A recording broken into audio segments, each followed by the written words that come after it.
All right, calling this meeting to order for the Central Region Town Hall. Roll call. You want me to read roll call? I can if you want. Okay. Member Carlson?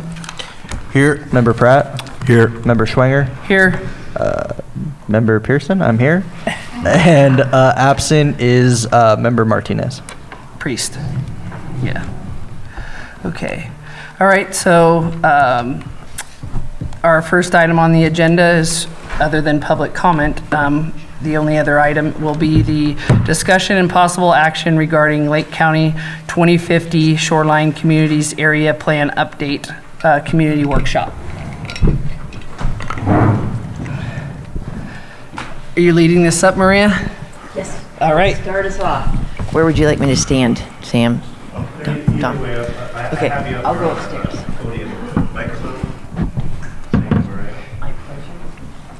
Thank you, everyone, for taking time out of your evening to be with us tonight for our community visioning process.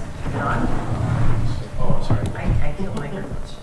Do you? Yeah, it's weird. I think it's like an electrical thing. now you're telling me. Right? Okay. It's scary. Thanks again, everyone, for taking time out of your evenings to join us today for our community visioning process for the Shoreline Communities Area Plan. This is the first of 2 meetings specifically for shoreline communities, which makes sense since we're so spread out so thin all along 20 in the shoreline, and it does cover some other areas that seem pretty far away from here. So thank you so much for joining us. I want to also thank the Central Region Town Hall for hosting a special meeting to have us speak to the community. And a special thanks also to, just lost it. Our AmeriCorps members who will be helping with facilitation this evening, as well as Thomas DeWalt and Sam Houston, who are keeping our technology actually functioning. For those who are joining us tonight in the Zoom room, please know that your questions and comments can be submitted in the chat section, and our principal planner, Michelle Iris, is over here watching and managing the Zoom room, and will be happy to read your questions out loud. Our evening is going to start with an overview of what the general plan and local area plans are all about, so that you understand why it's so awesome that you are here. We're then going to break into, probably actually with this size group, we think it would probably be best if we just combine us all into one group, and then our PlaceWorks staff, which we'll introduce in a moment, will help facilitate that. The goal tonight is to hear what you think. It's to hear what you like about the shoreline communities, what you value, what you want to preserve, and what you would like to see changed. This is the first of 3 shoreline community areas meetings, and so this is just the beginning. So feel free to just, if you got an idea, we want to hear it. Let's write it down. And with that, I will turn it over to our PlaceWorks staff. We have Tanya Sundberg, and then over there in the back we have Allison Gillen, and Jessica is here alongside. Oh, and another special thanks to Gilbert Rangel. He is on site with all of our meetings to provide Spanish translation. So we really appreciate that, since our goal is to hear the input of everybody, no matter what language or where we're coming from in the county. So thank you very much. I'll turn it over to Tanya.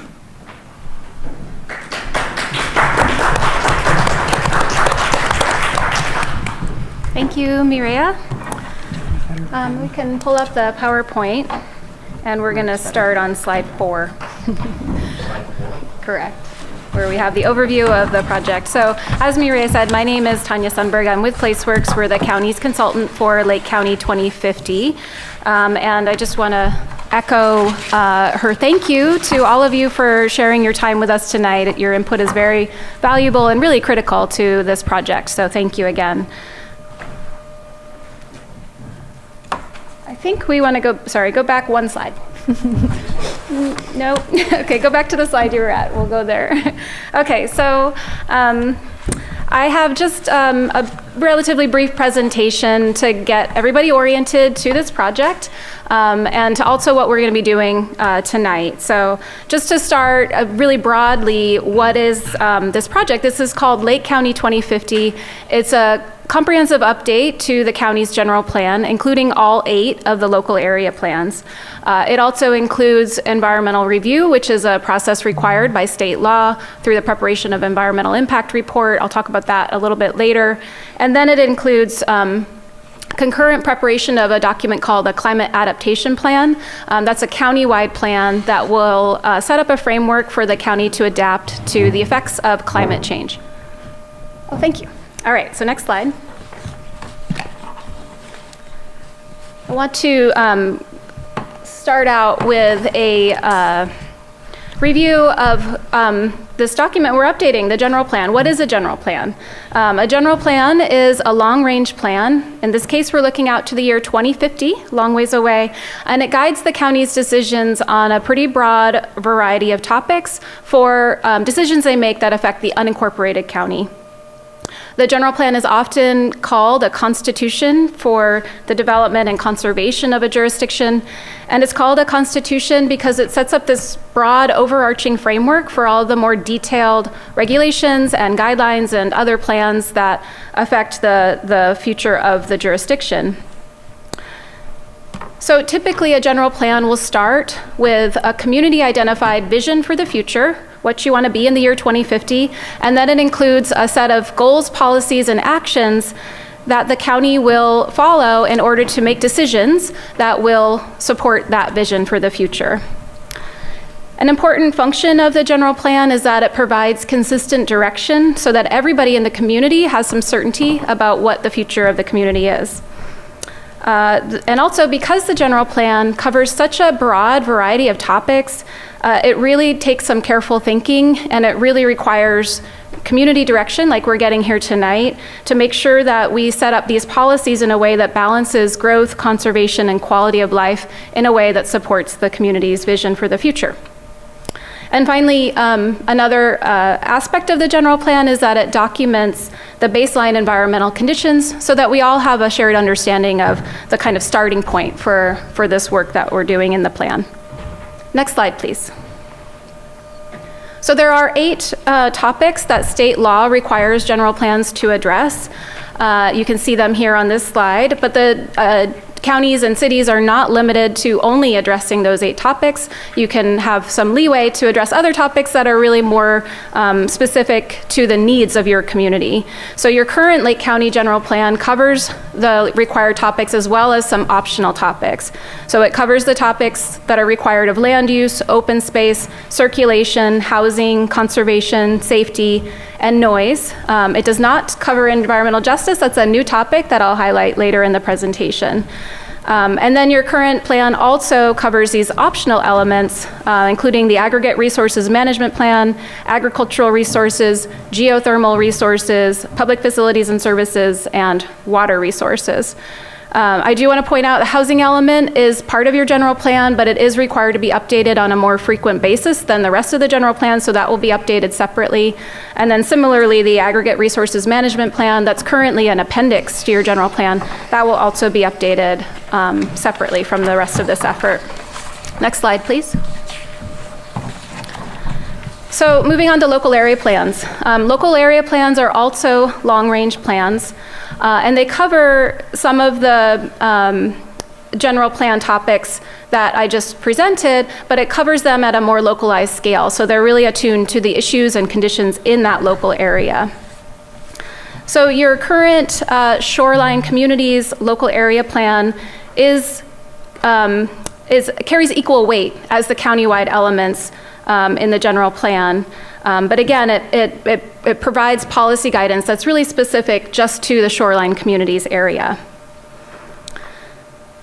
The Shoreline Communities Area Plan also identifies areas that are called special study areas.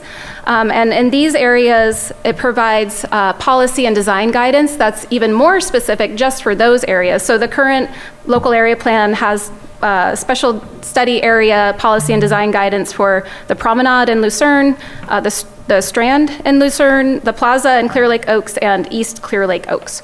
So those are the current areas that are kind of highlighted and treated with a little bit more detail in your current local area plan. Next slide, please. So as part of this project, the Lake County 2050, we are planning to reorganize the contents in your general plan to streamline the content and also avoid redundancy. So many of these topics that I was just presenting on are best planned at a localized scale, and so those will be covered in your local area plan. That includes land use, circulation, open space conservation and recreation, environmental justice, public facilities and services, economic development, and the special study areas I highlighted, the specific policy and design guidance for those areas. And then the remaining topics will be covered in the countywide elements, and those topics are health and safety, noise, geothermal, agricultural resources, water resources, housing, and the aggregate resources management plan. Next slide, please. So one of the topics that receives a lot of attention in general plan update is land use, and that's in part because of this map called the general plan land use map that you can see a piece of here on the slide. This map receives a lot of attention because it has a lot of impact on the future of the community. What it does is it identifies what types of land uses can be developed on each parcel in the unincorporated county, and it also identifies some basic parameters for how densely or intensely that use can be developed. This sets up the framework for the more detailed zoning map that many of you may be more familiar with, but again, this has a lot of influence on the look and feel of our community. So it does receive a lot of attention, and it's part of what we're going to be talking about tonight. Next slide, please. So I do want to take a few minutes to talk about this new topic, environmental justice. This is a new topic that's required by state legislation that was passed in 2016, so it's not in your current general plan. And to start, just let's talk a little bit about the definition, what we mean when we say environmental justice. Lots of people have different ideas of how to define it, and it is defined in state law. You can see that here on the slide. But I like to think of it as simply the basic right of everybody to be able to live and work, go to school, play, worship in a healthy and clean environment. But what this law recognizes is that low-income communities, communities of color, tribal communities have faced a combination of factors over the years that have led these communities to often be facing disproportionate pollution burdens and disproportionate social and economic disadvantages like poverty and housing instability. And so this, under this law, communities in California that are facing that combination of factors are called disadvantaged communities, and the law requires that if there are disadvantaged communities in the jurisdiction, the environmental justice element identify policies that work specifically to improve conditions in those communities. Next slide, please. So to comply with this new legislation for any disadvantaged communities that are identified in Lake County, the general plan will need to include policy guidance that works to reduce pollution exposure and improve air quality in those communities, also promote access to public facilities, promote access to healthy and affordable food, access to safe and sanitary housing, and opportunities for physical activity. And then we also know that the approach to developing these policies can't be a top-down approach. We need to emphasize equity in this process, and we need to involve the communities that are affected by these issues. And so it needs to be a kind of ground-up approach. And finally, this legislation also directs us to prioritize improvements and programs that address the needs that are in those disadvantaged communities. Next slide, please. All right, so many of you may not have really interacted with the general plan much in your day-to-day lives, but it does have some real effects on how you experience your lives here in this county. It kind of works behind the scenes. So I just want to point out a couple of those ways that it does it so you can keep in mind why this matters and why it's important for you to be here. So as I mentioned earlier, the general plan land use map identifies the types of land uses that can be developed and where, and so that has real effects on how you and your neighbors can develop and use your property. And that land use map also identifies where job-generating uses can be located or where new commercial services are located. So that affects how easy it is for you to find a job that's close to your home, or how easy it is for you to get to a grocery store or reach other services. The general plan also has policy guidance that can affect how neighborhoods are built in the first place. So that can really affect the look and feel of your neighborhood. Next slide, please. The general plan also includes some policy guidance on how roadways are designed and improved. Also, whether there are parks close to you and how well they're maintained. Also has policy guidance on how to reduce risks to you and your property from hazards, from natural hazards, and on how cultural and natural resources around you are conserved. So these are just a few of the topics that are covered and why it's important and how it affects your life. Next slide, please. There we go. So, as I mentioned at the outset, part of this process also includes environmental review. So this is a process that's required by the California Environmental Quality Act, or CEQA. It requires the county to disclose the potential physical effects on the environment that can result from adoption and implementation of this new general plan. So we will do that through what's called an environmental impact report, or EIR. That document will both disclose the impacts and then identify ways that we could potentially mitigate or reduce or avoid those impacts through mitigation measures or project alternatives.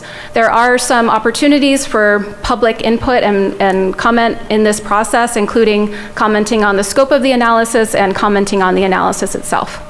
Next slide, please. Okay, so this slide gives you a broad overview of the Lake County 2050 process. This is a 3-year process. We kicked it off last fall, and we expect it to go through fall of 2026.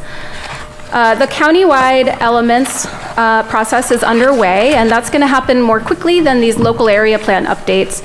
We do expect drafts of those countywide elements this fall. And this workshop is part of our initiation to the local area plan update process. What we learn from you today will inform the key issues that we know we need to address for the Shoreline Community's local area plan. And based on that, we'll be developing policy and land use alternatives to respond to those key issues, and that work will be happening through this fall. And then we expect full drafts of the local area plans to be ready in spring of next year. And at that point, we'll be able to start that environmental review process I mentioned that will result in a draft EIR being published in spring of 2026. Then we have more public review looking at adoption in the fall of 2026. Next slide, please. So your participation here tonight, as I said at the outset, this is really critical to this effort. This needs to be a community-driven process for it to be successful. So again, thank you so much for giving us your time tonight. And I encourage you to continue to stay involved throughout this 3-year process, and also help us to spread the word by telling your friends and family and neighbors about the process. There's a lot of materials you can pick up today and bring home with you and just help distribute. Because the more people we hear from, the more reflective this will be of the overall community's vision. So there will be ongoing opportunities to participate. We will have 2 more rounds of these local area plan workshops this coming fall. That's when we'll talk about those policy and land use alternatives I mentioned for this local area plan. And then we anticipate next spring having another round of workshops to present the draft local area plans and hear your feedback on what we need to change to make sure we got it right.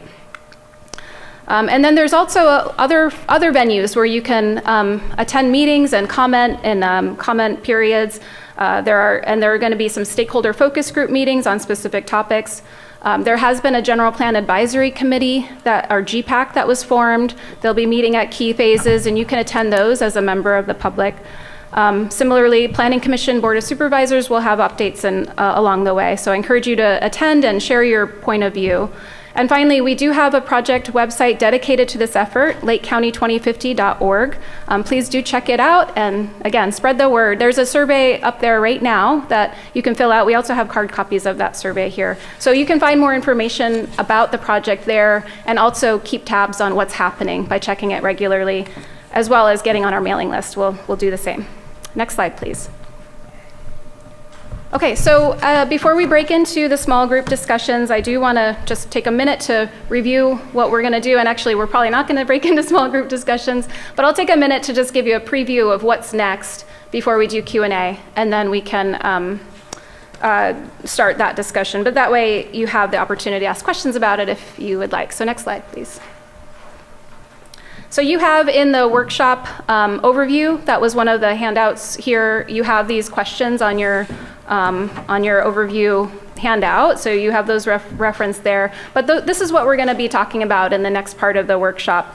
We're going to be covering these 4 questions and taking notes on what you say, because everything you tell us, as I said, is going to really inform what we focus on as part of this update. So we have about 45 minutes for this discussion, and we will help you get through that discussion. We do also have maps at each table. We'll probably consolidate you, but we'd encourage you to mark up and draw on the maps as part of your comments. We love to see that. Next slide. And I think we can skip the reports back because we're going to stay in one big group. So I think we're ready for Q&A.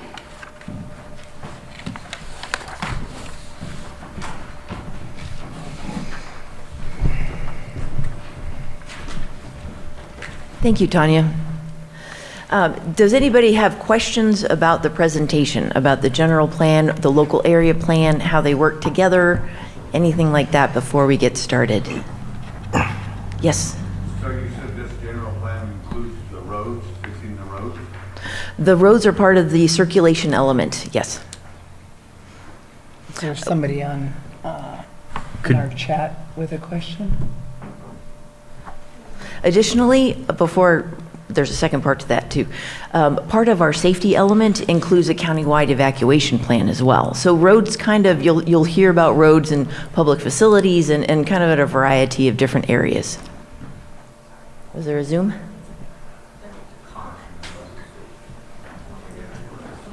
One moment, before we get to comments, you should have a Post-it note in front of you that you picked up on your way in.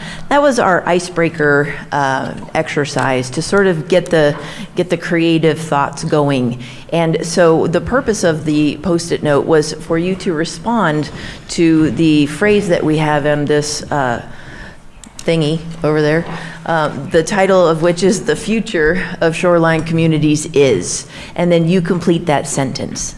Some of the answers that we have seen elsewhere are preservation of an agrarian community, which means, like preserving our agriculture, keeping our ag parcel sizes large, establishing large setbacks between structures to preserve the view shed. So the things that you like about Lucerne that you'd like to either see preserved or see changed, feel free to write those down on your Post-it note. We're going to take a moment after the comments then to assemble some of these tables. So that would be a great time for you to go slap your Post-it note on that thingy over there. And then we'll get started working through our questions. Did anybody have any other? Oh, Michelle, Zoom room? There was one question about the area plan advisory committees. Ooh, thank you. Yeah. Excellent. The question is, what about the area plan advisory committees? The Board of Supervisors has established 8 separate local area plan advisory committees. These are different from the general plan advisory committee that Tanya was talking about. These are advisory committees that are focused on the planning area. And so they cover really important stuff, like where do we want to change where our community growth boundary is? Do we want to add areas for future projects of like high density housing, in which case that would change our land use designation. Other things like, forgetting right now, but they're really important. Golly, totally just lost it. Yeah, Jake. Join that. How do we join those committees? Thank you. I will get back to the point. So these 8 different LAPACs is what we call them, each have 9-person membership. And so you are welcome to apply through the application that you can find on lakecounty2050.org. It is also on the county website at lakecountyca.gov on the Board of Supervisors page. So you go to lakecountyca.gov, then find the Board of Supervisors page, and on the bottom right-hand side under Quick Links, there will be a link to that application. Or if you need one, you can email us. We'll send it to you. All right, so we're going to take a moment. Any other questions? Just comments. So I don't know if we want to do this now or later. Are they regarding the presentation that they just made? No. Would they fit on our notepad thing? Yeah. It's a two-part one. It's a longer comment. I can read either now or later. Go ahead. Okay. It's from Lori C. She does not have capabilities for audio. She said, my comments on the Shoreline Community Plan are: 1, develop policy and action item to inventory and require removal of dangerous, derelict, and dilapidated docks. Develop fund sources to assist property owners in dock removal and restoration of natural shoreline vegetation. These dilapidated docks pose navigational and environmental hazards and contribute to the overall dystopian appearance of lakeshore. Restoration of native shoreline habitat improves fisheries, wildlife habitat, and ecological functioning of the lake. Restoring native lakeshore habitat is an economic plus to property owners who are currently burdened with dangerous and dilapidated structures, docks, which are costly to remove. Action items should include development of fast tracks permitting for removing these docks and review of current policy, which seems to inaccurately convey value to these docks even in hazardous condition. Number 2, encourage reuse and restoration of vacant resorts. Before additional resort development is permitted, parentheses Lotus Land, the county should encourage and direct redevelopment of the county's dozens of abandoned and often historic resorts. The recreational and hospitality appeal of Lake County to vacationing visitors is its historic vibe as a mineral springs and lake focused destination. Development of far-flung new development is contrary to current planning goals and does little to support existing communities. Building new resorts should be discouraged, as fire and emergency response should not be stretched away from existing communities to protect resort guests. Thank you, Lori. That was very good. And those fit perfectly as answers to the second question that we're all going to cover as well. So we've preserved your answers on Zoom, and we'll make sure that that is included in the input. All right, any further comments? There are more. Do they answer questions that we can have in our, when we come back for reporting back? Go down one more time. Have the members of the LAPACs been selected? If not, is there a deadline for submittal?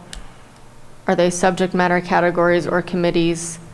And then please explain options for identifying special studies areas.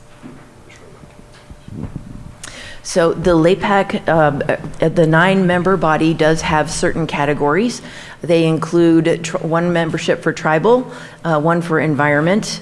Then we include one from each municipal advisory code, or a council. So in this case, we'd have a central regional town hall as well as a western regional town hall membership. And then I think that we fill in after that with, did we do ag?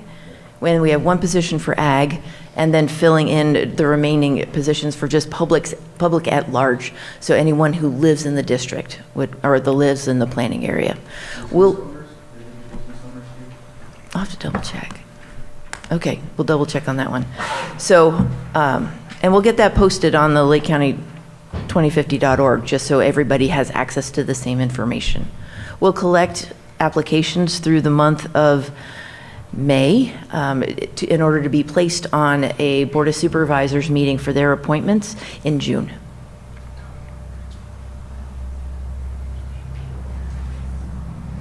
And longer comments can be emailed. Longer comments can be emailed to what address? I believe it's lakecounty2050.com. No, that's wrong. It would be lakecounty2050 at lakecountyca.gov. Yes, sir. Hi there, I have Yeah. another comment or question. When we're talking about circulation, when we take into account that We have Clear Lake Oaks as part of that shoreline community, am I right? Yes. Clear Lake Oaks through Nice, Lucerne area. And the population of areas like Clear Lake Oaks, I think it's like 2,000, 2,500 people, and Lucerne's 3,500, and Nice is around 2,000.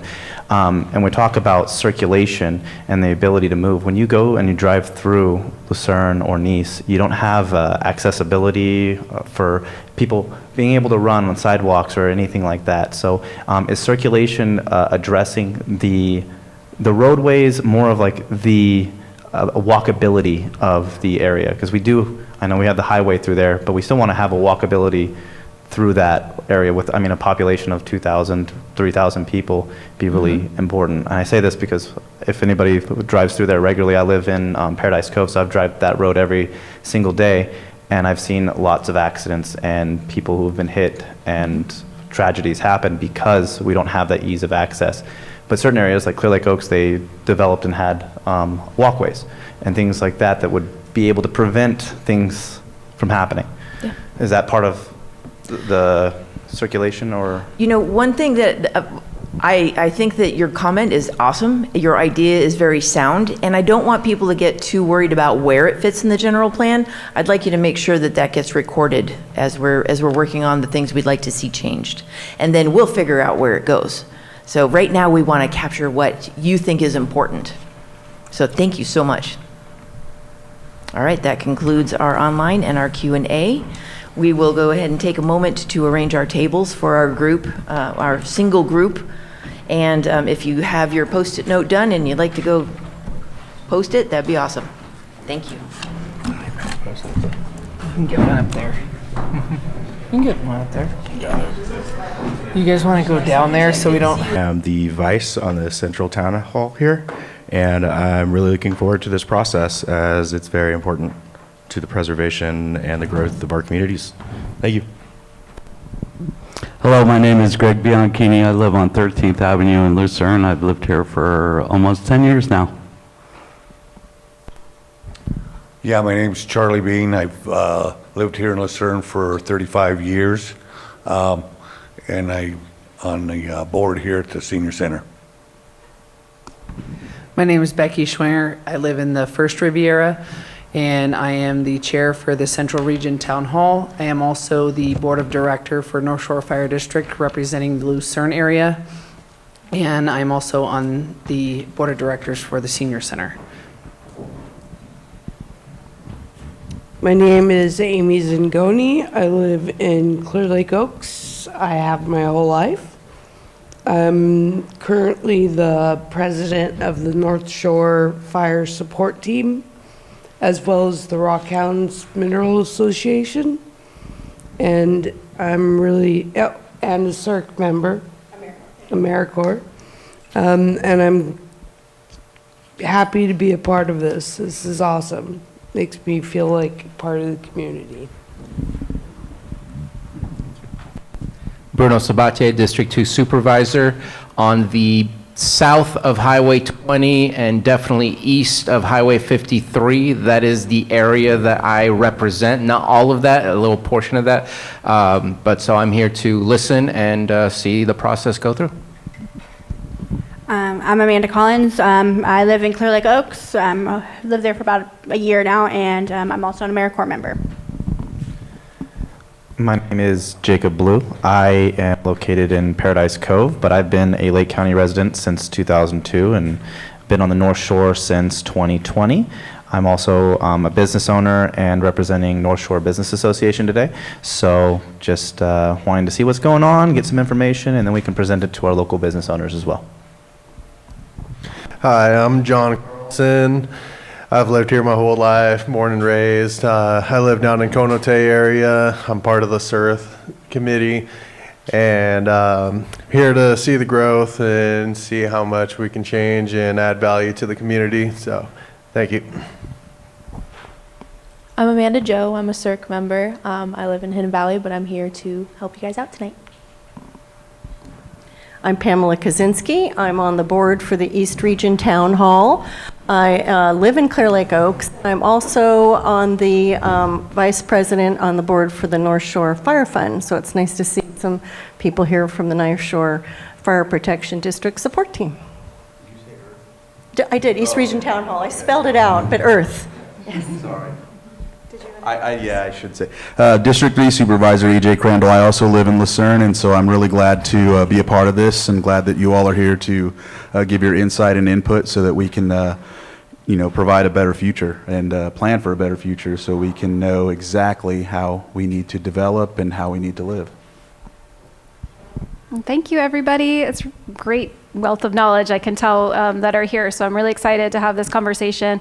As you know, my name's Tanya, and then Allison is also here. She's going to be taking notes so we can make sure we record all of the great things you have to say and make sure that we are focusing on the right things as part of this update. So she'll be taking notes. Hopefully you can kind of see, but definitely feel free to speak up if she wrote down something that wasn't quite right. And also we have these table maps out. You grab a pen, grab a marker, and mark it up. This is our way to make sure that your time is worthwhile tonight, that you're not wasting your time, is that we take all of these comments back and we incorporate them into the process. So thanks again for your introductions. We're going to start with our first question, which is on your workshop summary, as I said earlier.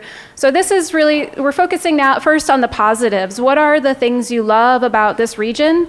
And what do you want to see supported, preserved, or enhanced as part of this planning effort? If you can just kind of raise your hand, Jessica will bring you the mic. If anybody wants to start us off.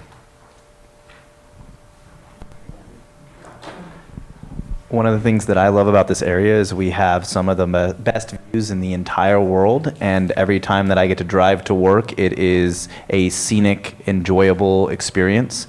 And I hope that that continues to happen, and there's efforts that are made to ensure that the area stays clean and appropriate, and animals are alive and safe, so that this view is kept. Thanks, Jake. Great comment. Pamela? Mine is very similar to that one, and I think Maria said protecting, obviously, it's our beautiful views, the beautiful lake and the beautiful environment that we have with our trees, and as you say, the wildlife, is the protecting our view shed, I think was the term that Maria mentioned, protecting our shoreline up to that mountain ridge, and I think that's what was in our original plan as well. Here, go ahead and take it. I personally like that. I don't know about Lucerne, but when I go to any place in the Oaks, you know everybody. You walk into Red and White or the coffee shop, they know you, they know my order, and I love that small town feel. So I hope that we can keep that. I was just going to add to Pamela's comment as you mentioned view sheds.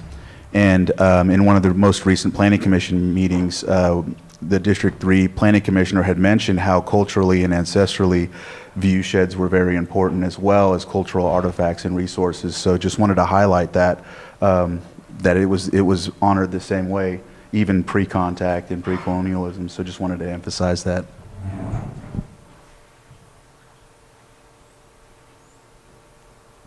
Other thoughts?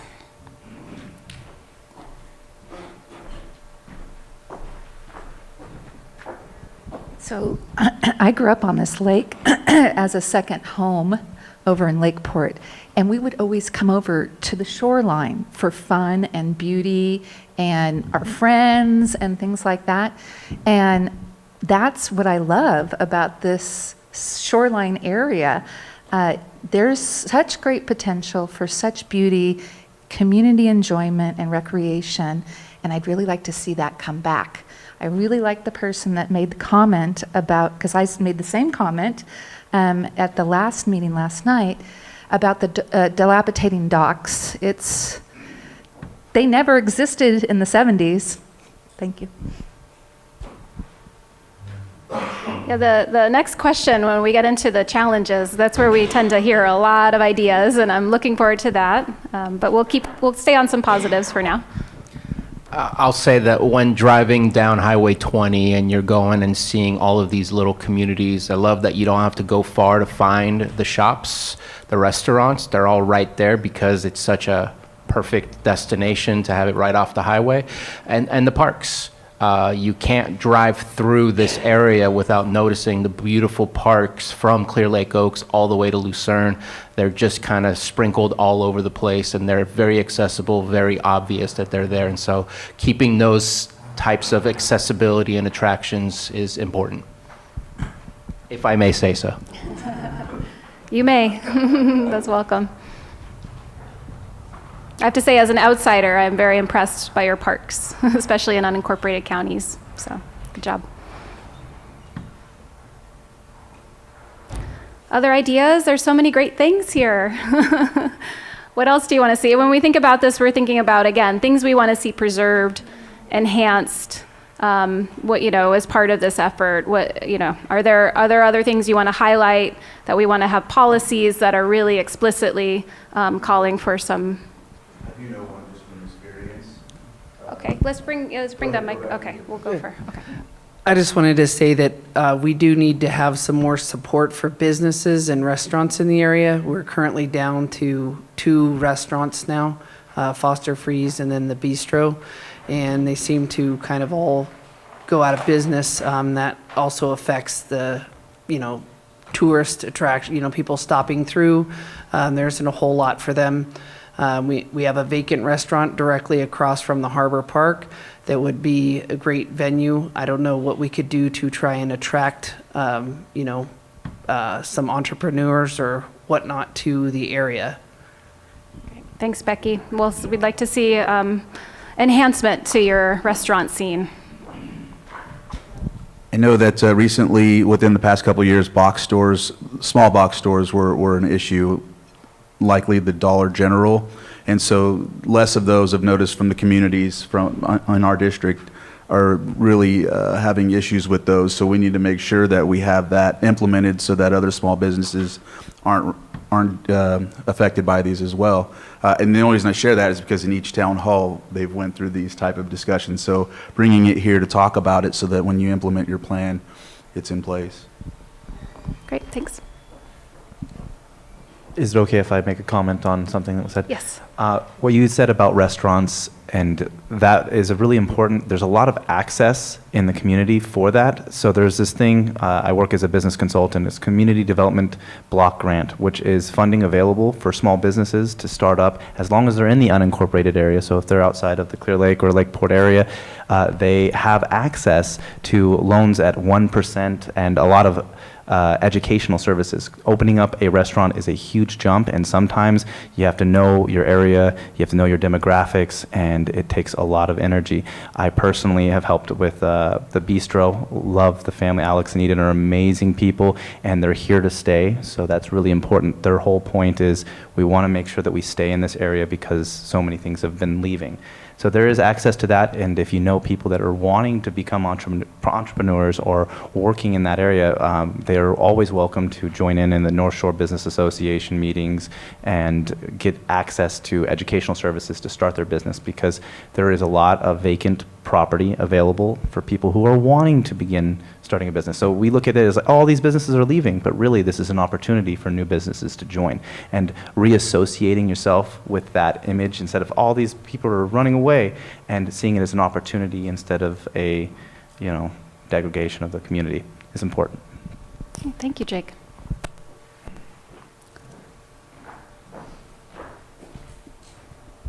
Somewhat in the line with restaurants is also what the person mentioned on Zoom as one of the points was the restoration of those small resorts.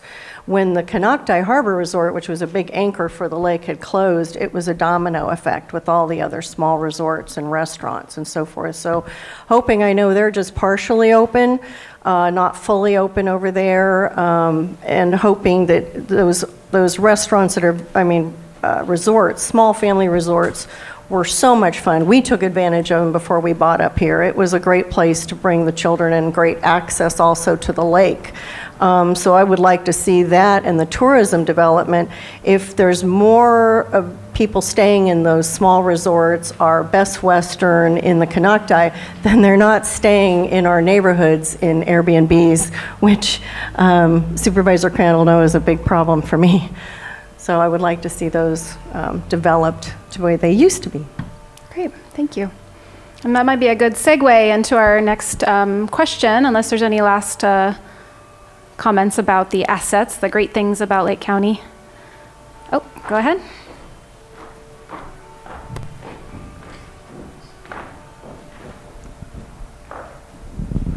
You know, growing up, we always had a boat, so we would go out on the lake in the morning and then in the mountains in the afternoon. And that's really cool that we're close enough to be able to do that. We have both assets, the lake and forest, at our fingertips. And we could do both in one day. That's how close they are. So that's really unique about our area. I agree, that's very special.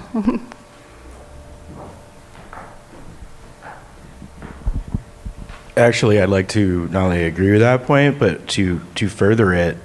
It's kind of interesting because there's an intersection of issues of this topic about what jumps out at me at this map initially is because the map is probably just the raster image or something like that, but it effectively doesn't allow us to go about the OHV outdoor resources in here because we have fire roads and is it a state maintained Bartlett Springs Road, but we have all of this and many other actually, how do I say this, on majority maps up to like the last zoom in on Google Earth, a lot of unnamed even yet fire roads and access points throughout this area. And growing up here, actually, that was what kept myself and a lot of people in my generation out of trouble, was being able to access that, not just with our dirt bikes, but also occasionally like having to push these cheap motorcycles home on foot.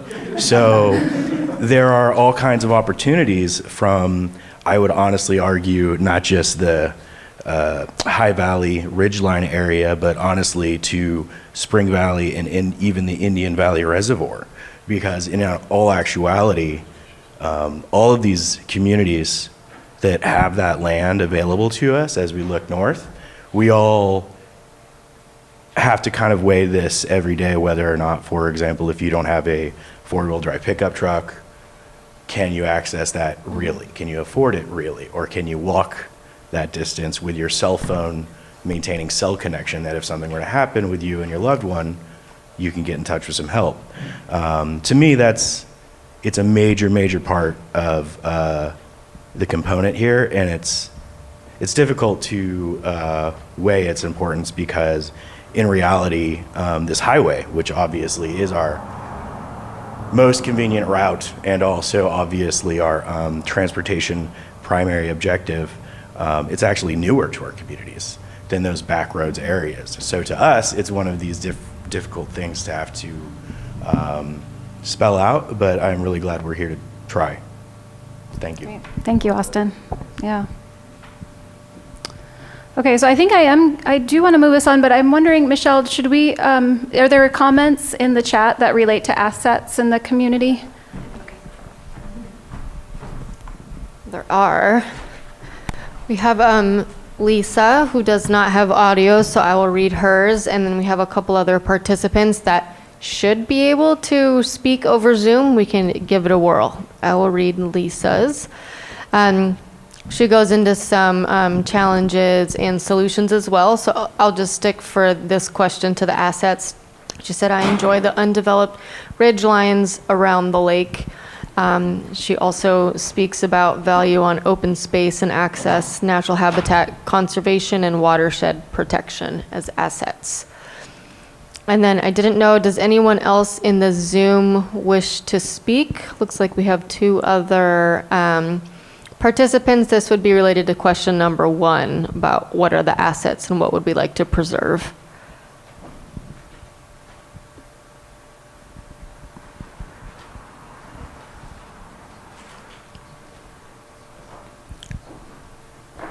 I'm not seeing any hands up, but I don't know if Betsy or Kelly wanted to speak. How do you unmute? I'm trying here. It's not really clicking.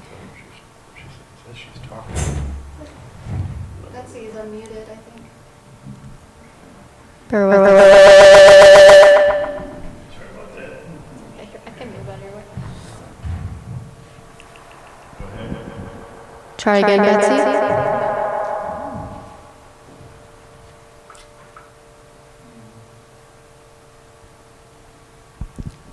Yeah, it said she was talking. We don't quite hear you. Maybe just keep talking, Betsy, for a minute while we try to figure this out for a second.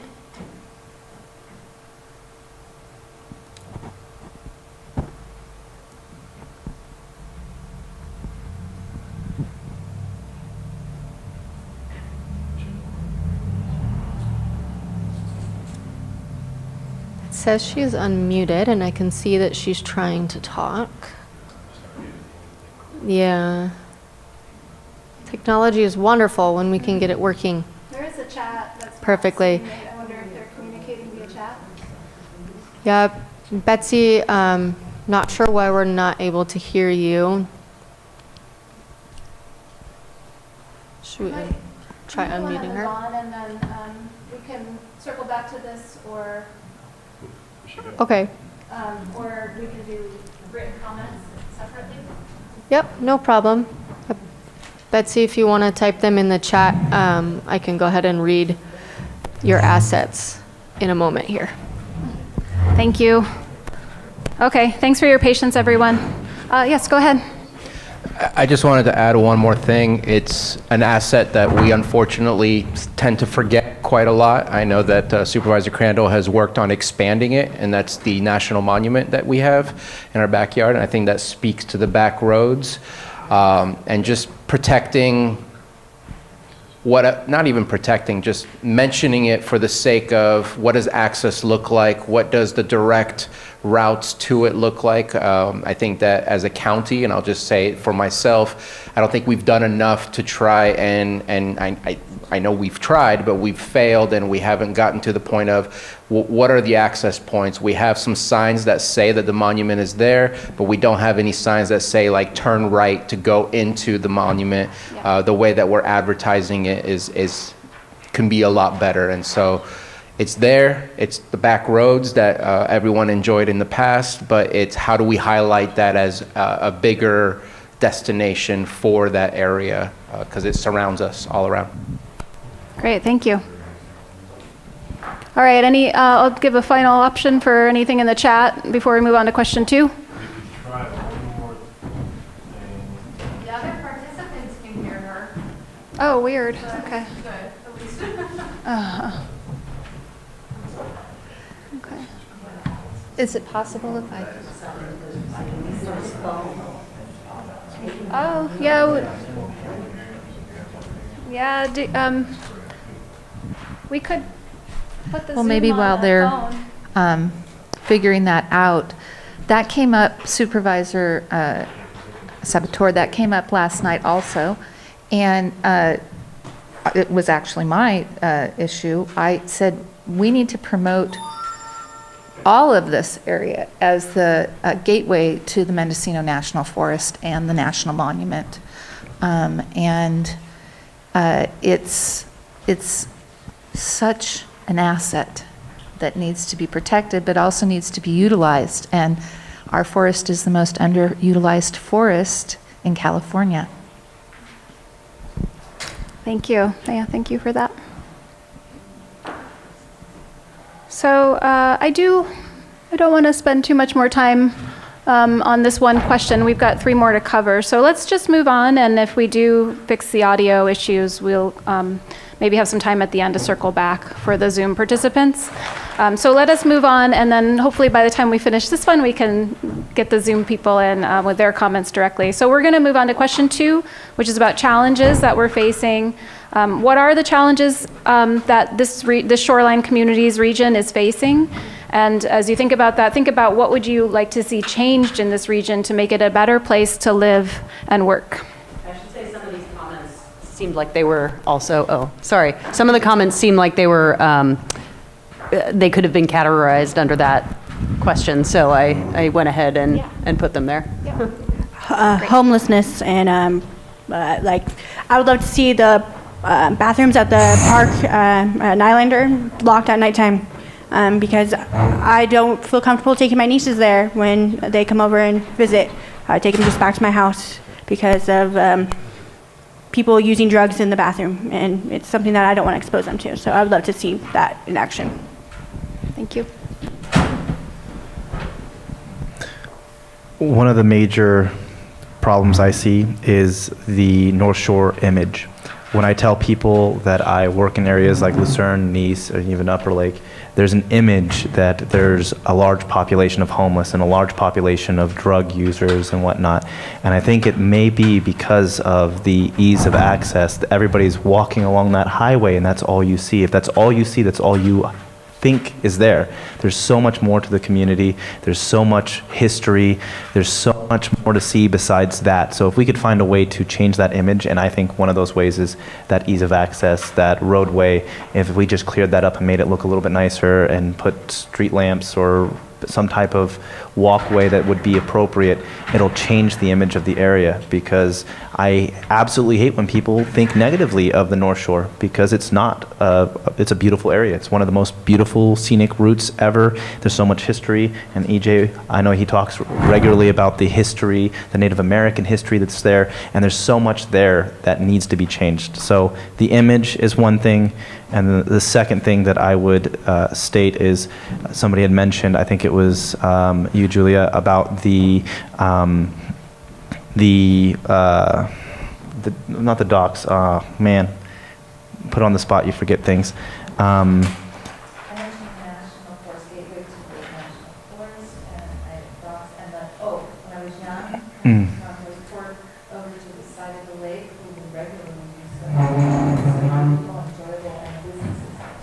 Yeah, I forgot my second point, but image is definitely We can come there. back.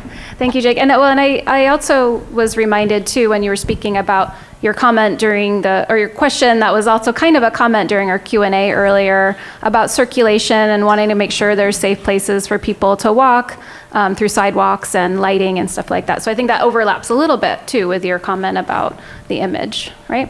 Okay, so we make sure we get that too.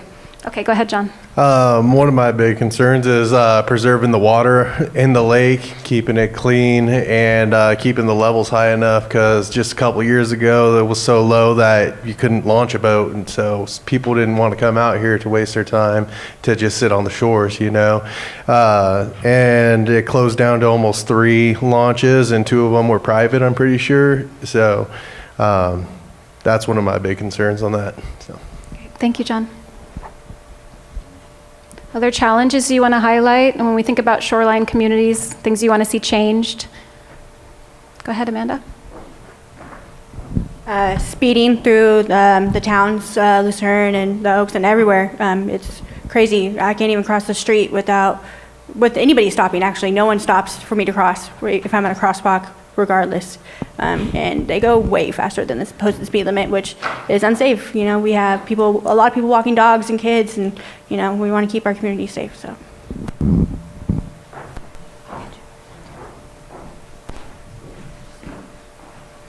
Oh, sure. But I didn't. Oh, okay, sorry. I have a long list, so I don't know whether that's something that you want me to just list out, or Yeah, go for it. And if you want a couple of to, these have already kind of been touched on. So, but the illegal cannabis grows within the area of Lucerne.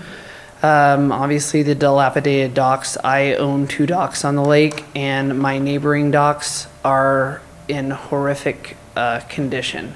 I try to keep mine so it's nice and useful, and it doesn't pose any hazards to anybody. We have horrible roads here in Lucerne, the avenues in Foothill in particular, and I don't know what's happening with the bridge replacement over there. Anybody seen any? I don't know if there's been any progress on that. Then we have a lack of homeless services or resources here.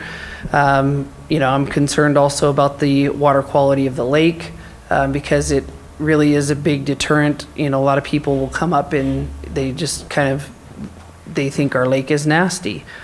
The available business space that stays vacant, as well as the restaurants, because we have, kind of turnkey spaces available. Lack of crosswalks on Country Club, and somebody mentioned the speeding vehicles. Something needs to be done about that. We do have some of those digital signs up, but nobody heeds any of that. Lots of illegal dumping, and it seems to be constant. I know the flock cameras are installed, but I'm not sure if there's been any progress with that. Lots of abandoned vehicles, in particular up in the hills, going up Robinson and Frand. Squatters in abandoned houses. I know Supervisor Crandall's had to deal with one in close proximity to his house. We have a lot of homeless encampments, and a lot of them are on the water. And I've responded to fires, on the shoreline because, they make their little campfires there, which are illegal anyhow. And then also the garbage that's left behind, as well as I walk this area daily. And so in our waterways and creeks, there's a lot of, garbage over here by 9th. There's the creek runs underneath there. I'm sure Austin knows the name of it. Sorry. But there's been mattresses from people camping under the bridge, and then all kinds of garbage. And then once the rain hits, all that garbage is washed downstream. So, contributing to pollution to the lake. Thank you, Becky. Great comments. Most of the time, the diesels, the big rigs, are going faster than the cars are. And I personally live on Highway 20 in the middle of Clear Lake Oaks, and it's pretty scary at night. I mean, I'm surprised there's not more accidents for how fast these big trucks haul ass through, excuse my language, through towns. They're going faster through the towns than they are outside the towns. And it's pretty scary. So it would be nice to see those bump, bump, bump things all through town. Yeah, traffic calming. Mm-hmm. I remember what I was going to say, but I also wanted to say in Lucerne, right there, right in front of the school, 3 times, maybe even 4 times in the last year, a truck is tipped over, right? Coming that turn, flipped over right in that poor person's resort. I think it's a resort right there. And I feel horrible for that. Apartment, 4-unit or 5-unit apartment complex, and it's directly across from my dock. Oh. Landed on my property also, but that power pole has been replaced several times already within the last couple of years. So that's a major issue throughout that entire shoreline. It's So it's right across from right at 6520 East Highway 20. My dock's at 6521, but the power pole and the apartments, they're individual units. I think they probably was like resort at one time, but now they are individual apartments. Right before there's the country club. Yeah, so at the corner of Country Club and Highway 20. Right next to the school. In that intersection of Country Club and Highway 20, that school predates the highways location and routing there by about 40 years. This is the former school before that school. So that's kind of a piece of a lot of these challenges. It's not having being such a pinch point, and it's shoreline lake and mountain. So it's sort of one of these where we're kind of beholden to Caltrans and to our shoreline, and then National Reef, Forestry to our further north. So it's one of those where many people, I think, maybe bound by what we're considering right now based on those lenses that we've been looking at. Can we use the microphone? Oh, sorry. I was slacking there of me. So go ahead, Jake. Why don't you finish your comments? I apologize. So what I remembered, it's regarding the resorts.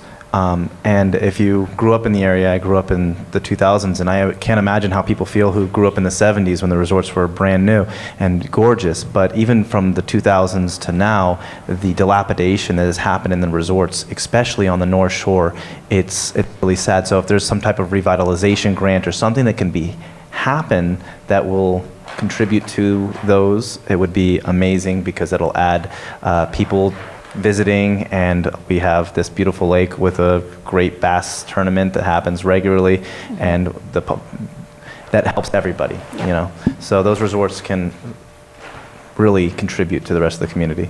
Great. Other challenges you want to highlight? Do you need another pad of paper, or are you okay? Oh, no, we're good. I was just making sure I got something. I'm just going to reframe what was discussed a little bit. I think all of Highway 20 is a problem, and with varying problems. And what I don't understand is Highway 20 is designated as a scenic highway. Why aren't we tapping into that and promoting it and getting the funds? There's so much funds available, particularly right now around water quality and the environment.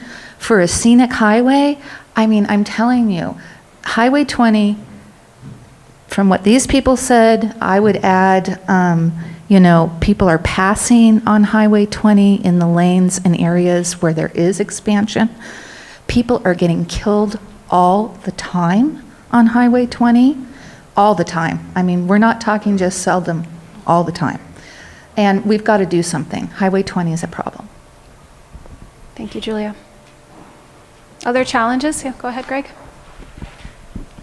One thing that would be nice to see would a place to, probably all of us or most of us have a animal, a dog. There's really nowhere to take your dog where you can let them go off leash. I know there's one by the launch ramp, but it's not secure all the way, and so that would be nice to see something. I've been going now to the Hammond Park in Nice, so that's a really nice dog park, but that would be nice to add, if we could add something, so people have a place they could take their dogs and let them off leash. So, thank you. Thank you. Other challenges from the group that you want to highlight? So this kind of goes with the whole stigma of the North Shore area. I mean, I've only lived here for 2 years. I bought my house 2 years ago. And even before I moved here, I had a bunch of people telling me like, oh, why Lucerne? Like, why would you want to live over there? I have family in Lakeport. And I think there is a little bit of like Lakeport's haughtiness. I don't know. But I really came into this with, after I bought the house, I was like, oh no, like what did I do? But I've realized that I think we have a lot of missed opportunity in Lucerne simply because there are very few businesses, there are very few things to stop and do. So while we do get a lot of through traffic, most of it is exactly that, it's through traffic. People are just driving through. And I've noticed too, like a lot of the big events that take place, I really think that Lucerne could capitalize on them if they were hosted here. Like a large majority of the fish competitions, a lot of those tournaments are happening, they're based in Lakeport. Or, there's not a lot based here in Lucerne. And I think that could just be a tourism situation. But if there were improvements that we could make to, just the basic infrastructure of the area, I think we could attract people to this side of the lake more so than, Lakeport. No offense to Lakeport. I love Lakeport. They're getting a Tractor Supply. But I just think that there's a ton of missed opportunities simply because, I don't know if it's just because this is a lower income area in some ways, but I just feel like it's missed opportunity. Thank you. Other challenges before, go ahead, Greg. I have one more thing I'd like to bring up. It was about the Any Positive Change Needle Exchange program that's running on 13th Street. Actually, they're running tonight, right now. It runs from 5 o'clock to 8 o'clock. For some reason, they're set up there where the behavioral health building is closed, but that needs to be relocated so it'd be inside, and that's set up on 13th Avenue. That's the only avenue with full sidewalks on both sides, and plus it's right behind the gas station, which is the heart of Lucerne. It's really in a bad area. The kids have to walk by there, and that needs to be dealt with, and they need to be put in a safer spot for everybody. Thank you. Okay, how are we doing over in the Zoom? Do we have some chat comments you want to read or try to unmute folks? Okay.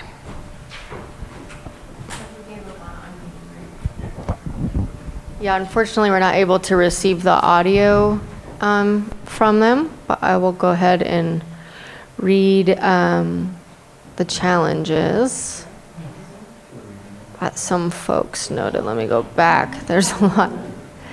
And you know what I realized? I was saying Lisa earlier, but it was Kelly from Clear Lake Oaks, so I apologize for that. Trying to go through and see what I have not read already. She notes the abandoned and often historic resorts, as the group has also noted recreational hospitality and in need of more amenities for folks visiting, focused on the lake destination. Already mentioned the far-flung development that she mentioned. Sorry, as you can see, there's kind of a long chat here. Lack of safe walking paths and pedestrian crossings. She also echoes that people should not routinely die crossing Highway 20 and 53. Walking and bike pathways should be well landscaped and appealing. Lack of banking or credit union access on the North Shore.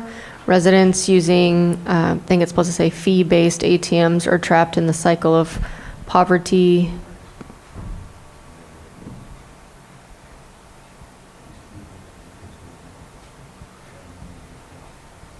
Getting the truck traffic routed onto the newly developed Highway 29 bypass.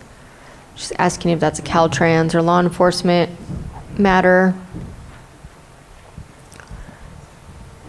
And then Betsy was asking about the special study areas some more, and if there's plans for those communities defined by municipal advisory councils, but maybe, I don't know if that's something that's best offline. Yeah, okay.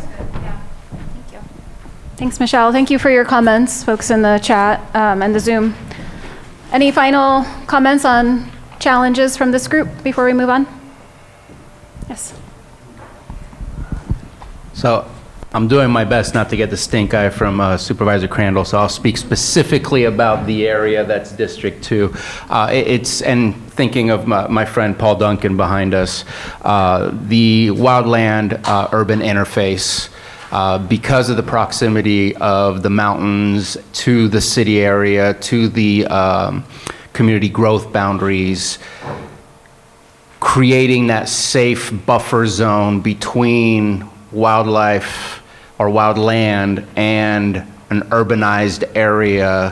How do we update what we've already planned with creating a safer plan without breaking what's already there in the first place? Just because I think that is not conducive to people wanting to develop and people wanting to put risk into entrepreneurship or development when they have the fear of what fires have already done in the past. And so how do we look at yesterday's plan, evolve that into today's plan so that it's safer for people to take those risks? It's a challenge. For sure. Thank you. Oh, yep, go ahead, Tammy. I think they've been said or tiptoed around, but increase in law enforcement and also safer routes to schools. Thank you. And Fish and Game. All right, so we're going to move on to question 3. This is where we're going to take a look at this general plan land use map. I described it in the presentation. These are this handout here at the table shows the current general plan land use designations for the shoreline communities area. As you can see, a lot of this is designated for public facilities. I think that's public land, and And then there's a lot of ag and rural land, and then you have the kind of community areas. Those are shown in the more colorful, yellows and oranges and reds, and those are where you start seeing the residential and commercial and industrial designations.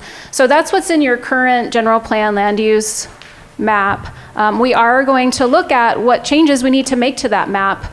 So where are places where we're planning for something that doesn't make sense to you? Do you think it's we should make a change to this map to add more housing or add more industrial, or and you don't have to give, if you have specific ideas, we can mark those down on the map of like specific locations where you want to see a change, or you can share kind of more general comments about we need more housing, or we need more industrial. So those are the kinds of things we're looking for in this conversation.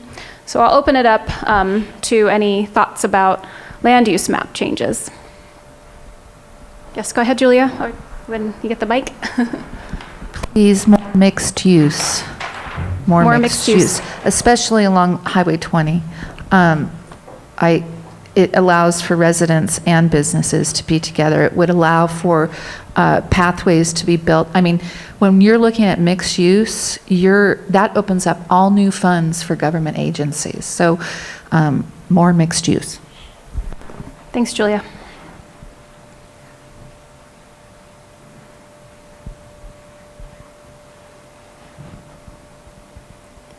Any burning land use last night there was somebody that's been wanting a zoning change for a long time, and they were very excited to be able to share it. So welcome those thoughts. Go ahead, Austin. Yeah, the area basically surrounding our foothills directly south here of our ridge line as designated rural residential. Can someone give us a definition of what that means? Like that's open for current development, or is this starting to be set aside as a buffer? As I last counted, that's 10,000 acres from the monument space down to what looks like yellow.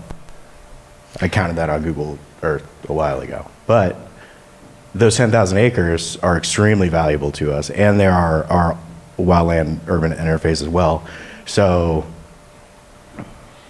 I guess I'm asking specifically what that land use means, rural residential? Rural residential. So we have a spectrum of land designations, starting from our rural lands, which are remote areas, steep hills, could be unstable soils, and not a lot of access to services. So that's the furthest out. Rural residential is the next one in. And as we start climbing back towards our neighborhoods, our actual residential R1, R2, R3 areas, our minimum parcel sizes decrease. So in rural lands, it could be somewhere at least 20-acre minimum, but probably more. It's dependent on a number of factors. Rural residential, we're now getting into a baseline of a 10-acre minimum. You're still going to have some steeper slopes. You're still going to have it's a little less remote than rural lands. You can have a primary agricultural use in rural residential, or a primary residential use.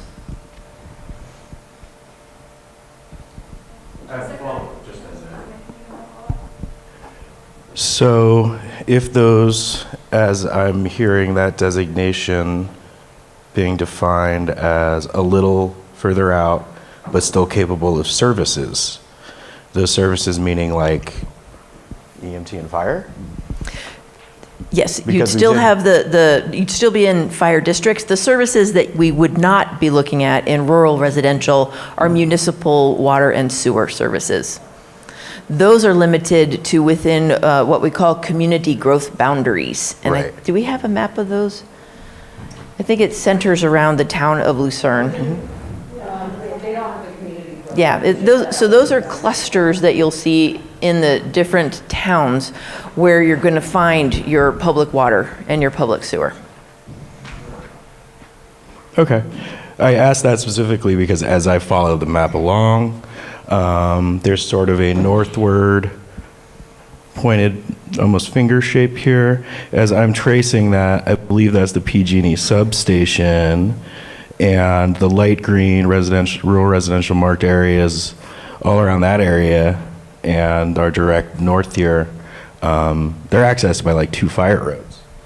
And those are probably worthy of some type of other designation that's closer towards less development in some of these areas, if only because if I understand the future of the roads development in that area, it would be dependent on larger parcels than, much larger than 10 being created. I know of a couple houses that have been built in our hills up here, 35-minute walk on a dirt road, and they've been installed since the mid-2000s, and the roads there are still as they were before they were there.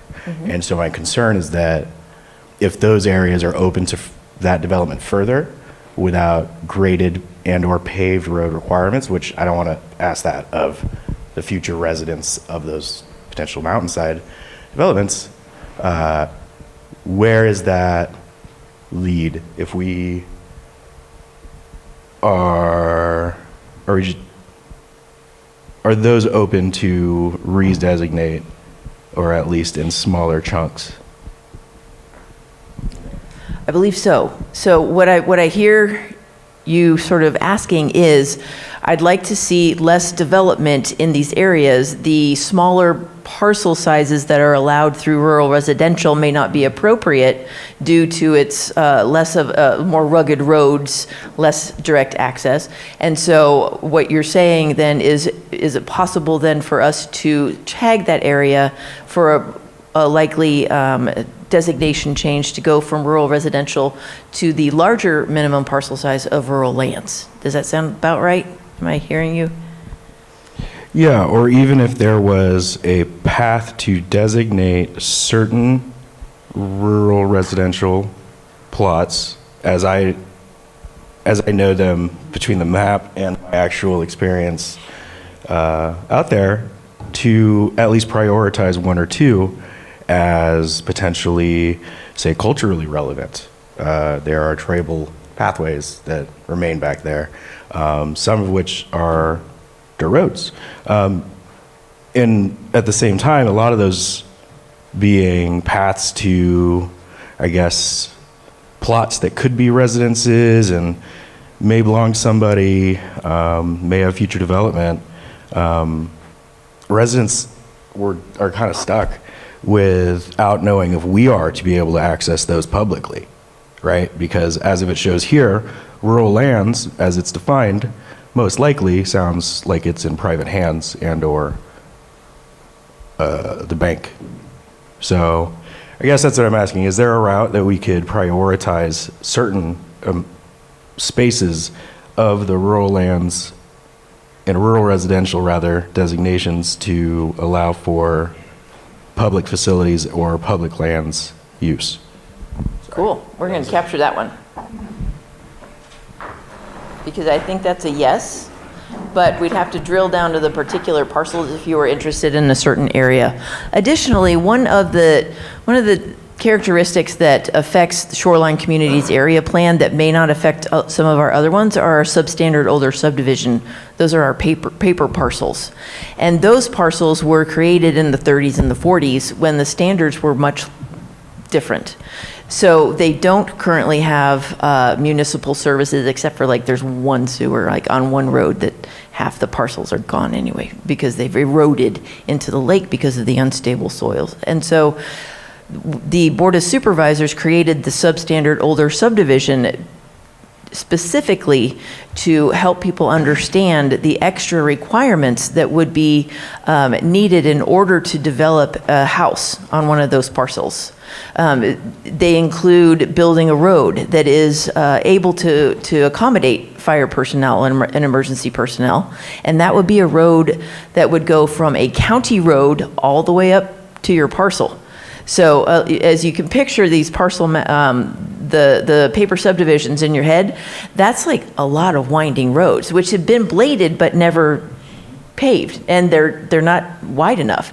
So additionally, we would require water storage of enough water to help with fire services, and a number of other improvements that actually make it very prohibitive to develop. So let's keep those in mind as well.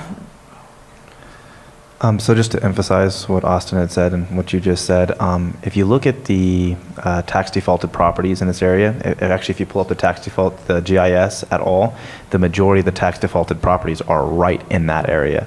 And if you look at it, it's probably because nobody can develop. So it's not being utilized for what its original purpose is. So I think that emphasizes the fact that it needs to be redesignated to something else, because that's where all the tax defaulted properties are located. So about 2014 or 15, the Board of Supervisors did adopt a substandard or a paper subdivision management plan. And it created goals and objectives to prioritize merging these parcels into something that could either be used and sold if it was close enough to services, or taking a look at using these parcels in the future for some of our trails plans. So perhaps an updating of that paper subdivision management plan might be something this community would like to see.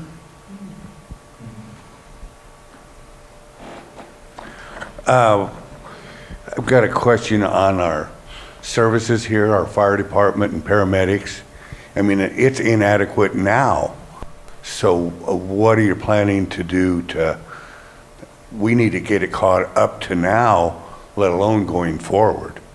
There the other day, here we were there was 6 of us taking CPR training, and at that time that we were taking the training, our paramedic was clear down by Upper Lake or wherever down there. If something would have happened here, we would have had to keep CPR up for 30 minutes while a paramedic came from Clear Lake. And our fire department is only 2 blocks away. That's, like I say, to me, all this stuff is, let's get caught up and let's get cleaned up where we are, the roads, the services. Looking ahead like this makes no sense if we can't even take care of ourselves now. And that question is awesome, or that suggestion is wonderful, because one of the purposes and values of having general plans and local area plans is that the goals and the implementation plans are listed in there, and that gives public jurisdictions like the county or the fire districts something to stand on when they're applying for grants. Because the grant funders want to see that any monies that they're thinking about sending our way will be for projects that are consistent with the community's vision. And so that definitely needs to go in there. Even though it's not like I wish I had $1 zillion and I could take care of it right now. But unfortunately, the pathways that are laid out for us, this is one of them. That's a longer term. I don't oversee the fire districts, and so. Do we have some comments on the Zoom? Yeah, okay.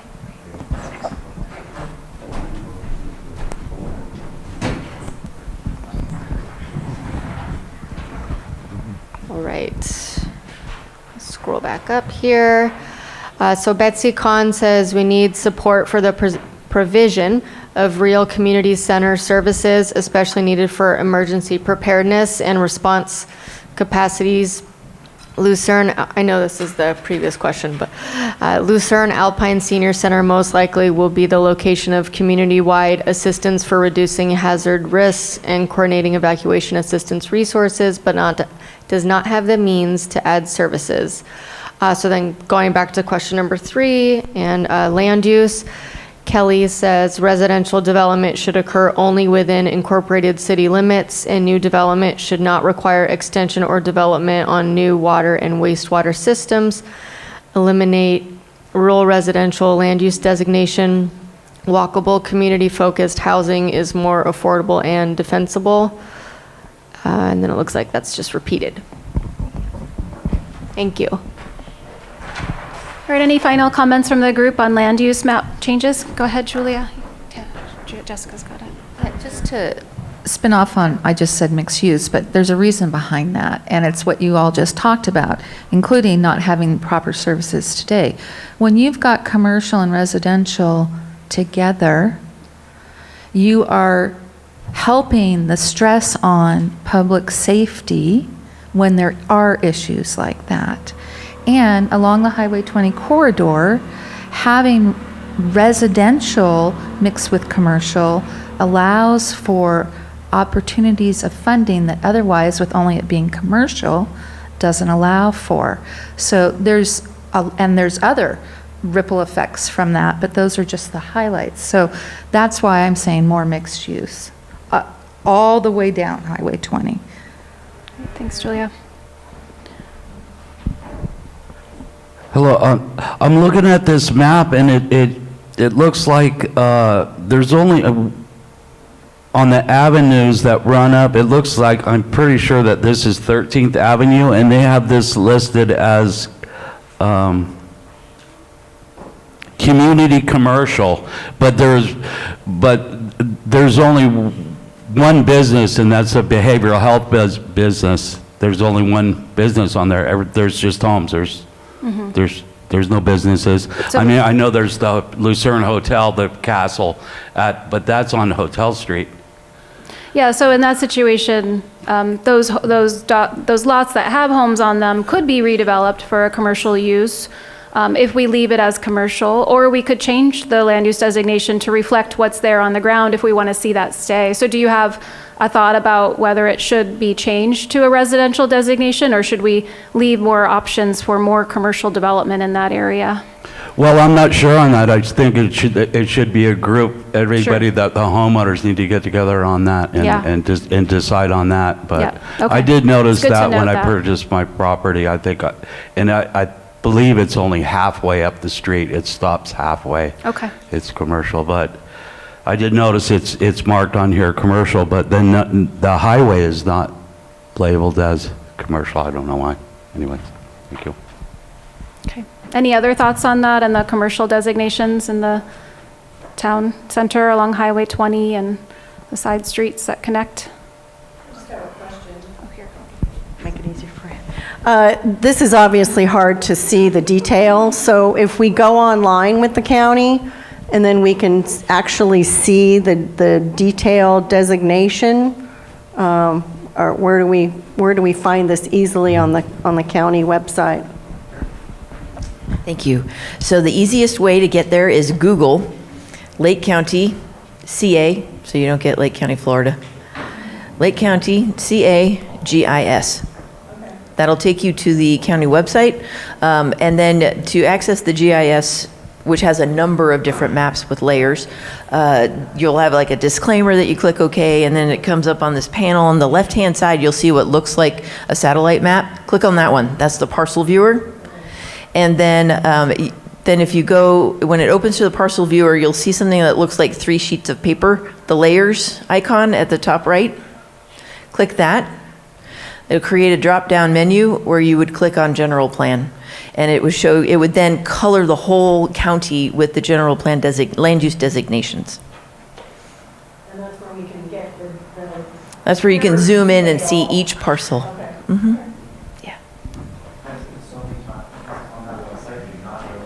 Yeah, the good direction, Mireya.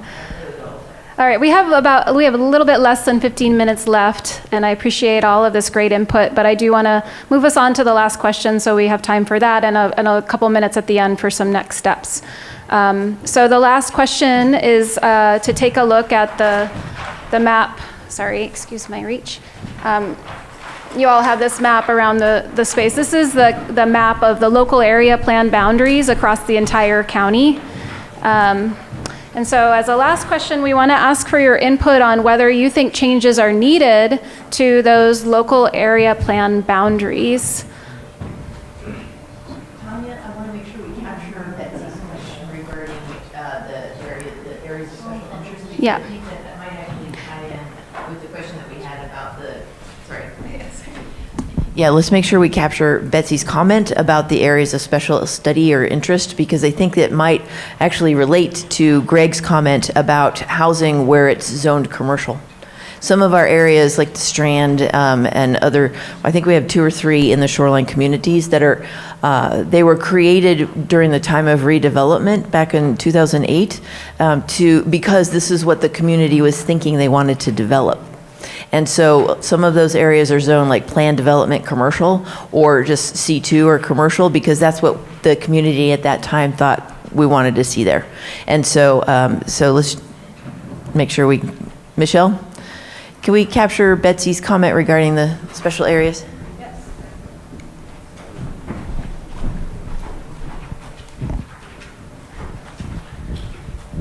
Thank you. Let me scroll back up to it.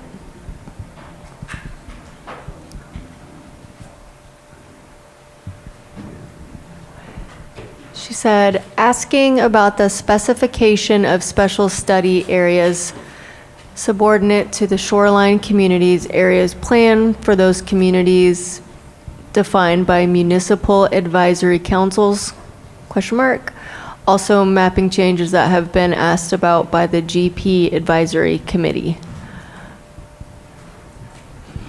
I didn't. We have been receiving some questions and comments from the GPAC. But yeah, I think it's a good thing to bring up these special study areas when we're talking about the boundaries. So I think, yeah, if you have ideas about whether we should identify new special study areas for this shoreline communities plan, then we also welcome those comments. As a reminder, as I mentioned earlier, the current areas that are highlighted as special study areas are the Promenade and the Strand in Lucerne, the Plaza in Clear Lake Oaks, and the East Clear Lake Oaks Commercial District. So I think part of your answers here tonight can also tell us if you think we need to have some specialized policy and design guidance for other parts, individual communities or parts of communities in the shoreline areas plan. Is there anything you wanted to add to that in response to Betsy's comment? No, but just to sort of color it a little bit, we did have an instance where one of the parcels was vacant because the house had burned down a number of years ago. And so somebody bought that parcel thinking, I'm just going to rebuild the house. However, that parcel was in an area special study and it was zoned commercial, and we were unable, it was zoned planned development commercial, and we weren't able to issue a permit to build a house because of the community's sort of declaration of what they wanted there, which was professional services like surveyors or, you know, the offices, the office type of commercial to go there. So it does have, your vision for what you want going forward has meaning that we consult in planning like for the next 20 years to make sure before we can say, yeah, go ahead and build this, or yeah, you can have that. We have to check to make sure that the community's vision has said that it's okay there. Thank you. So let's open it up. Ideas on comments on local area plan boundary changes that are needed or special study area comments. It's like Jake has his hand ready. So it's just a question, to be honest. I was actually surprised when looking at this. Not that we don't love Bruno and the Clear Lake area, but I'm surprised to see that we're combined here with the Clear Lake because the population density is so different between, you know, let's say Lucerne versus Clear Lake, and the needs and requirements are significantly different. So I want to ask, why is Clear Lake area and, you know, everything east of that part of the shoreline communities section? The city of Clear Lake is there just to show on the map. It is not part of our community visioning process. Each jurisdiction has its own visioning process. And so this one is only for the unincorporated areas of the county. City of Clear Lake and the city of Lakeport, they go through their own visioning processes and have their own general plans.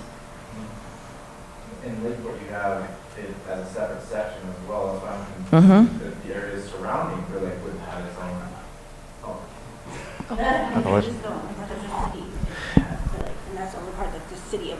Yeah. So I get that, but with Lakeport has its area separate because you have the unincorporated areas of Lakeport, which has separate needs than, let's say, Upper Lake, Blue Lakes area. And I feel like the same thing goes for Clear Lake, and the areas surrounding Clear Lake would have to have its own designation as well. Personally, that's just my opinion, because there's so many areas in the unincorporated area outside of Clear Lake that I think would need its own area. Thank you. Talking with Pam, and I know that at one of the previous meetings at Earth, and then some comments that came to the board, I think when we were talking about the LAPEX and other things like that, they talked about the group wanting Clear Lake Oaks to have its own plan, and then bunching Nice and Lucerne somewhat together because of the similarities. I'm only noting that because it's been stated before, and it probably will be stated on May 1st at the next one.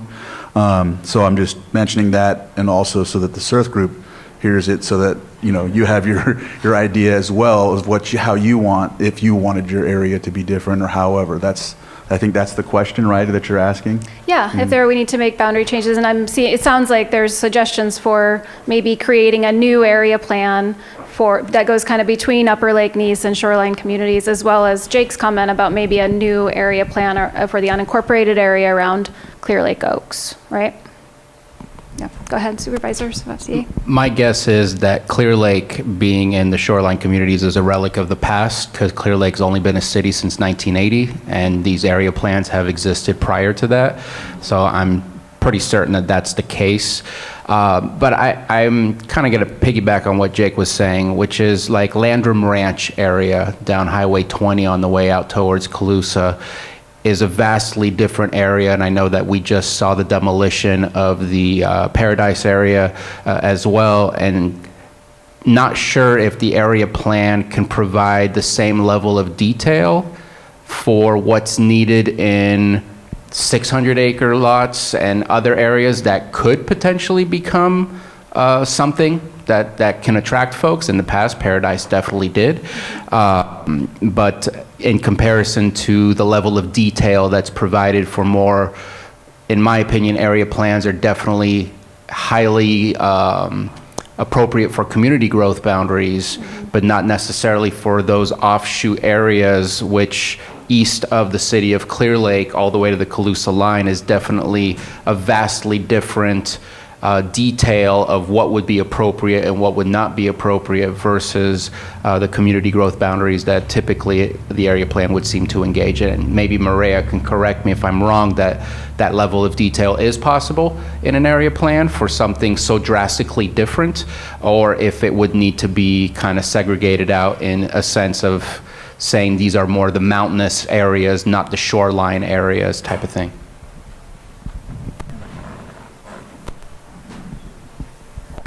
Interesting thought. So what it sounds like is that there could be some interest in altering the boundaries to create the Upper Lake Nice Lucerne planning area, or even possibly further including Glen Haven, but then Clear Lake Oaks, Double Eagle, Spring Valley, that sort of, and that heading out towards 5 would then be a separate area. I wouldn't be opposed to being a part of District 3's boundaries for that. I think that's an intriguing thought, because these were established thematically, so they were trying to draw the boundaries around similar characteristics of communities. It may no longer be appropriate in today's, county. So we've experienced a lot of changes in the last couple decades. So we're going to record that one. We're going to hash that out a little more in the second community meeting, right? Or is that something that the LAPACs would look at? I think the LAPACs probably will, and then Yeah. we can talk about it more in the next round. For sure. Alternatively, we could keep them the same and establish special study areas too. So we have a couple options. That's why I'd like to hear from the representation from that area, hopefully on May 1st at that meeting, about any kind of boundary changes, rather than me speaking on everyone's behalf. Well, I appreciate you mentioning it. And since we have 800 property owners in the Association of the Keys, I hope they all show up and we overflow in the parking lot and we need to put it on a Jumbotron. That would be awesome. Unfortunately, only 1/4 of them may live there full-time. Well, So you're talking on a couple hundred. A robust input wish is they always did. very helpful. Yeah. All right, I am just pointing out it's just about 8 o'clock, and I want to be respectful of folks' time. Is there any final Zoom comments to share on this question, or? Yes. Okay, we'll do that last, and then we'll have Mireya wrap us up. This is from Kelly. She specifically mentions the Middletown area plan, but she also notes some comments that I think could be applicable to this area plan. She says, I have not seen each LAP, but auto body shops, heavy equipment rentals, storage facilities, and general industrial should not be permitted along Highway 29. This should be a scenic corridor gateway, not an industrial blur. And I'm spacing on whether or not this one goes all the way down, incorporates 29 or not, but could also be applicable to Highway 20. Okay. Thank you, Michelle. So I just want to remind everybody that this is not your only opportunity to share your thoughts. If you have more thoughts to share that we didn't have time to cover, or something that comes to you as you're driving home, please do continue to share your thoughts with us. You can email them to the county, or go on our website and submit a comment. Again, it's Lake County 2050 at Lake, well, you say it, Mireya.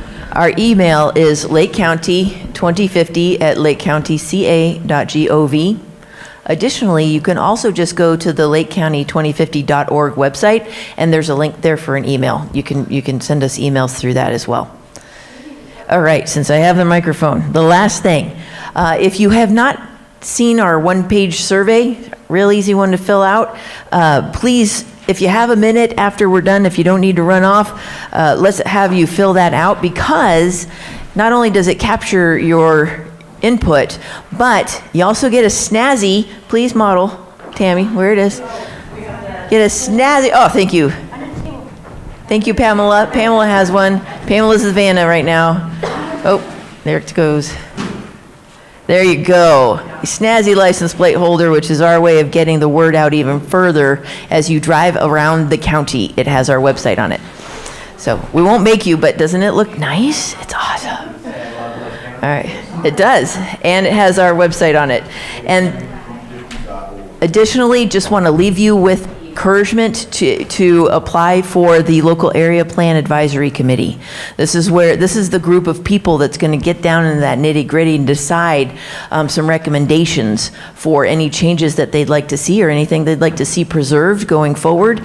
And those recommendations from that LAPAC are going to go then to the general plan advisory committee, and also to the board of supervisors for their consideration. Thank you very much. Send one representative from the CERTH or EARTH. I don't think we talked about that, right, Bruno? We just put just an application, and then, but I mean, like for the municipal advisory committees, do they just send a rep each time, or do they designate one? It's not a board member, is it? Just a rep. A CERTH member, or CERTH or EARTH member. There's a position for each town hall, like a Worth, EARTH, and then like math. Yeah. I'm just mentioning it because I don't think we formed that yet, but there is a position for the actual town hall members in each area plan. Just so that the actual appointments at the Board of Supervisors meeting go more smoothly, is if the board would prefer to have it interchangeable, let's just make sure everybody fills out that application and signs that code of ethics. Then we got it covered. That'd be awesome. All right. And thank you again to, also, did we have any last suggestions? I think we pretty much covered it as a group. Tammy has volunteer opportunity flyer for you also, if you're interested. And I wanted to extend our thanks again to the Central Regional Town Hall for hosting this special meeting tonight. Thank you.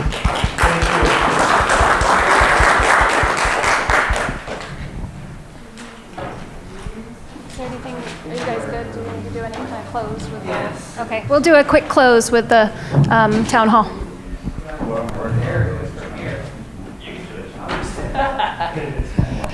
All right, so the last item on our agenda is public comment. So anybody that has something I don't have the verbiage, but anyways, if you want to make a comment about something that's not on the agenda, you have 3 minutes to do it. And is there anybody that would like to make a public comment? As Myra mentioned, we are having a volunteer fair on April 30th. It's called Love Where You Live, or LOVE, L-U-V, Love Unites Volunteers. We are looking for people that want to table at our event. So agencies, organizations, any of you that use volunteers, this is a perfect opportunity to be there, volunteer table, and then hopefully we need volunteers there also, or people that want those opportunities. So I have flyers for both. We do ask that you register if you want to table, and please talk to me if you have any questions. Thank you. Thank you. Anybody else? The North Shore Fire Fund is holding their third annual North Shore Ready Fest, which is for fire protection and emergency preparedness. It's a free event, runs from 10 to 2. It will be at Lucerne Elementary. So we have plenty of room. There'll be lots of fire equipment out there. And Tammy, there's going to be, I guess, an inflatable obstacle course for kids, free barbecue. Yeah, we're doing what we call the fire drill. We did it at the park in Clear Lake Oaks on Saturday. And so basically what we do is we have the kids, or we could have adults do it too. We'll have a cot simulating that you're sleeping, and then we actually sound a fire alarm, smoke alarm, and then have them run through the obstacle course and meet their parents at the meeting spot. Getting the idea that when that goes off in the middle of the night, you've got to wake up, scramble through your house or wherever you go, and to have a meeting spot. And it's a great learning experience for the parents to get them to practice this at home. Because we tell the kids, make sure your mom and dad do this at home so that you know where your meeting spot is, so you know. And kids as young as 2, the second time you do it, they're there before you can even ring the fire alarm. Sorry. I don't know if I mentioned the date. Saturday, April 27th, between 10 and 2, Lucerne Elementary School. Free event, family-friendly, hands-on CPR training right there. Red Cross will be there, CAL FIRE will be there. It's a perfect timing to do this before we hit the fire season, so hope everybody comes out.